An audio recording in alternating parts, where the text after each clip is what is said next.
தளபதி பரந்தூர் போராட்ட குழுவை சந்திக்க போறாரு அப்படிங்கிற ஒரு எதிர்பார்ப்பு இருக்கு. சோ இப்படிப்பட்ட சூழல்ல இன்னைக்கு அது சம்பந்தமா ஒரு சம்பவம் நடந்திருக்கு. என்ன அப்படிங்கறத பார்க்கலாம். தமிழ்நாட்டின் எதிர்கால வளர்ச்சியை கருத்தில் கொண்டு சென்னையில 2வது விமான நிலையம் அமைக்க முடிவு பண்ணியிருக்காங்க. சோ காஞ்சிபுரம் மாவட்டம் பரந்தூர்ல இந்த விமான நிலையம் அமைக்க முடிவு செஞ்சு அதுக்கான வேலைகளையும் ஸ்டார்ட் பண்ணி நடத்திக்கிட்டு இருக்காங்க.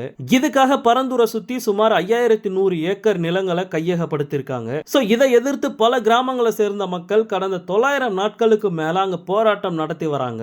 இந்த போராட்டம் நடத்தக்கூடிய மக்கள் கிட்ட தமிழக அரசு சார்பா பேச்சுவார்த்தை நடத்தியும் போராட்டம் முடிவுக்கு வரல. இப்படிப்பட்ட சூழல்ல இந்த போராட்டத்தில் ஈடுபட்டிருக்க மக்களை தளபதி நேர்ல சந்திக்க போறாரு. அதுக்காக காஞ்சிபுரம் மாவட்டம் காவல்துறை கிட்ட பாதுகாப்பு கேட்டு கடிதம் கொடுக்கப்பட்டிருக்கு. சோ வர 19ஆம் தேதி இல்லனா 20ஆம் தேதி தளபதி பரந்தூர் போவாரு அப்படிங்கிற மாதிரி எதிர்பார்க்கப்படுது.